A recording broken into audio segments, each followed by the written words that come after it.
Comme l'aiguille des minutes de la pendule murale commençait à s'éloigner de celle des heures, encore verticale, le calendrier automatique suspendu au-dessous vibra légèrement et le nombre 11 succéda au nombre 10.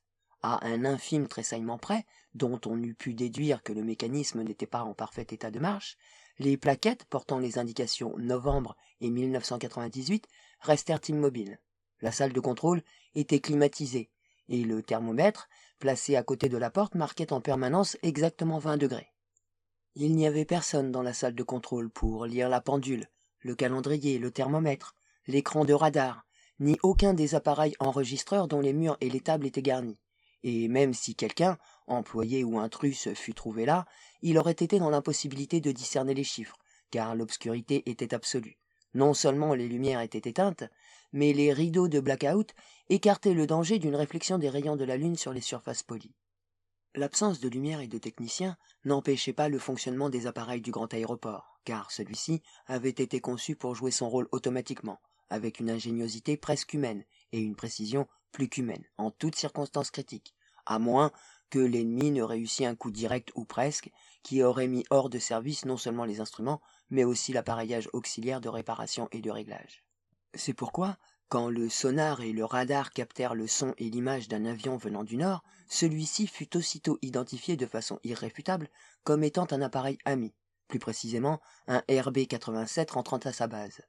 L'information fut transmise aux batteries antiaériennes, au centre de renseignement à 50 km de là, aux tabulatrices qui enregistraient les sorties de bombardement, au poste de contrôle des carburants, enfouis profondément dans le sol, et au dépôt de munitions, protégés par des couches de ciment et de plomb.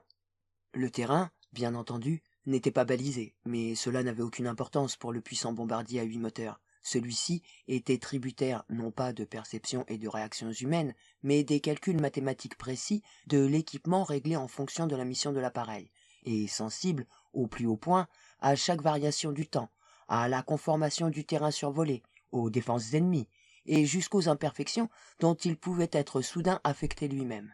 Sans relâche, durant chaque seconde passée dans les airs, ces instruments calculaient, compensaient, contrôlaient et maintenaient inexorablement la route établie d'avance.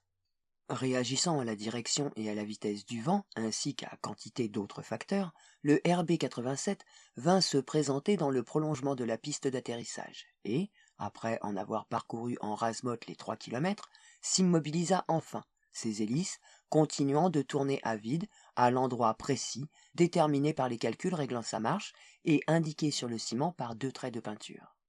Tandis que mourait le bruit des moteurs et que ralentissait graduellement la rotation des hélices, les services complexes de la base aérienne, obéissant aux ordres donnés par les instruments de la salle de contrôle, sensibles à l'image invisible du bombardier rentré de mission, se mirent à fonctionner.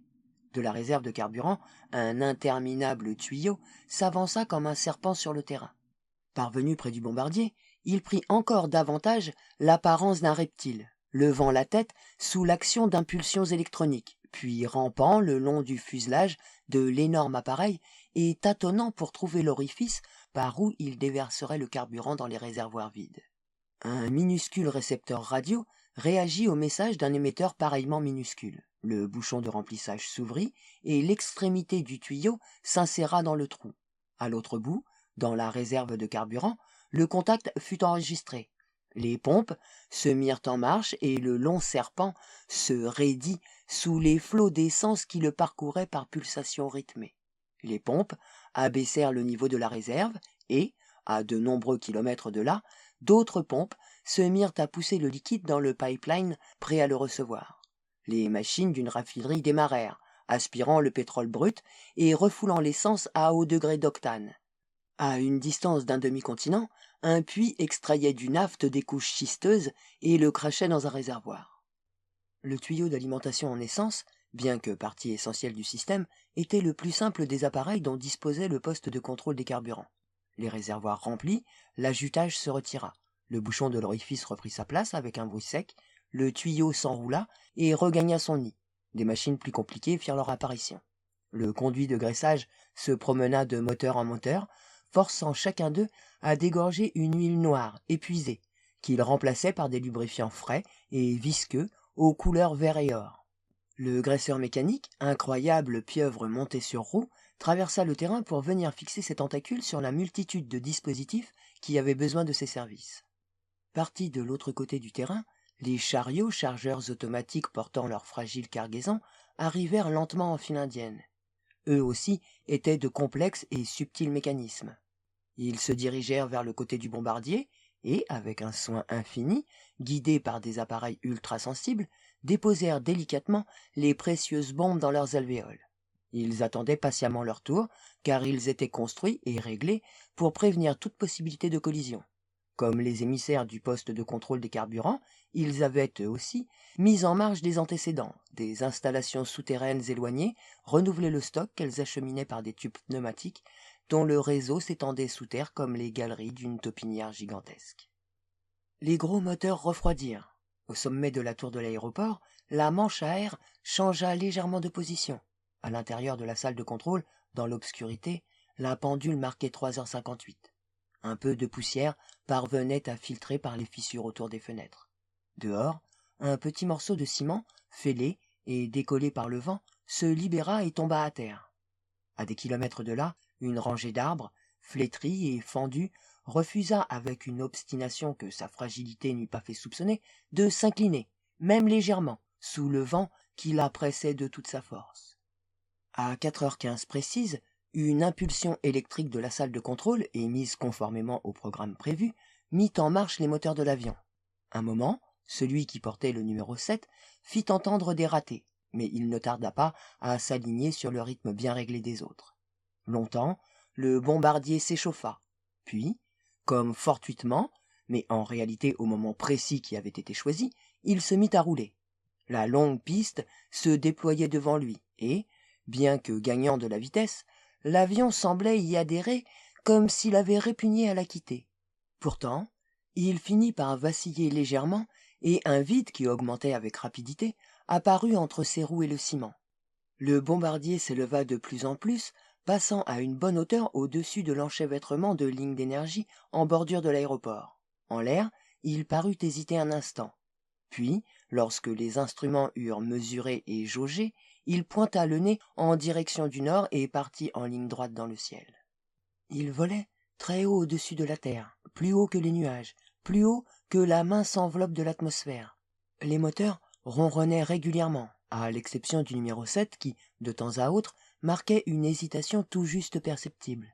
Les subtils instruments guidaient et contrôlaient en permanence, maintenant la route du bombardier en direction de sa cible, le forçant à se tenir hors de portée de toute interception.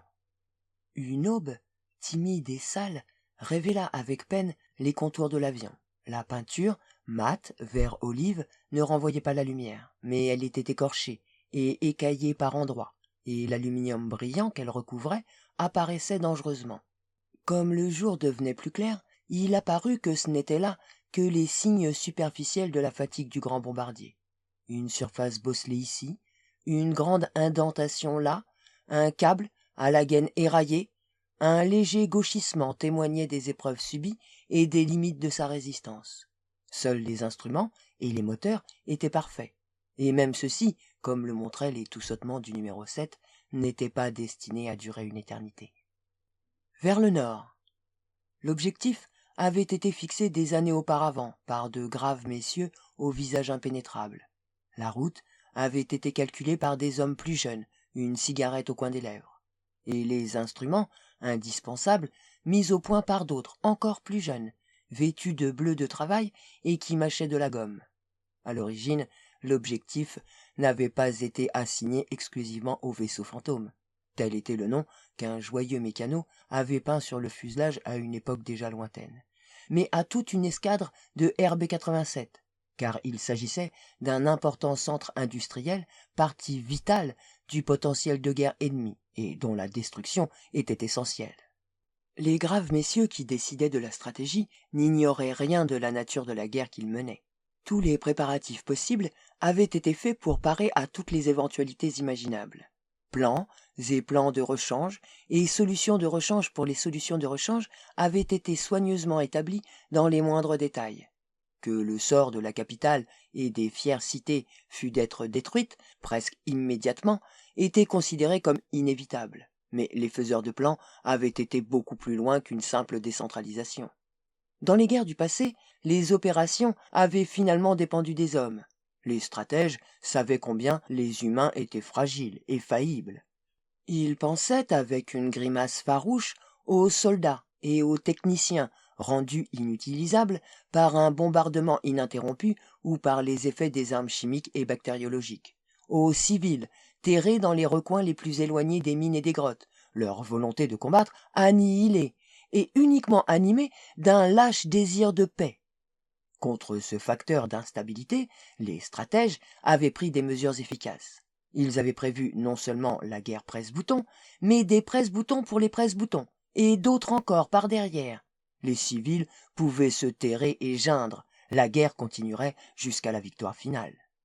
Et c'est ainsi que le vaisseau fantôme fonçait avec décision sur sa cible familière, servi et propulsé grâce à un réseau compliqué d'instruments, d'appareils, d'usines, de générateurs, de câbles souterrains et de ressources stratégiques, tous éléments presque impossibles à repérer et à détruire, et capables de fonctionner jusqu'à leur complète usure, laquelle, étant donné leur perfection, pouvait ne pas se manifester avant plusieurs siècles. Le vaisseau fantôme, création humaine délivrée de la tutelle de son créateur, faisait route vers le nord. Il volait vers la ville qui, depuis longtemps, n'était plus qu'un amas de pierres pulvérisées. Il volait vers ce qui restait des batteries antiaériennes disposées en cercles concentriques au-delà des faubourgs. Quelques canons, encore en état de fonctionner, qui le décèleraient sur leur écran de radar et le prendraient immédiatement sous leur feu pour tenter de lui faire subir le sort de tous ses prédécesseurs. Le vaisseau fantôme volait vers le pays ennemi, un pays vaincu, dont les armées avaient été anéanties et dont les habitants avaient péri. Il volait si haut que, fort loin, en dessous de ses immenses ailes et de ses moteurs au vrombissement régulier, une grande ligne, courbe, mettait en évidence la rotondité de la Terre. De la Terre. Cette planète morte, sur laquelle, depuis longtemps, bien longtemps, il n'y avait plus un seul être vivant.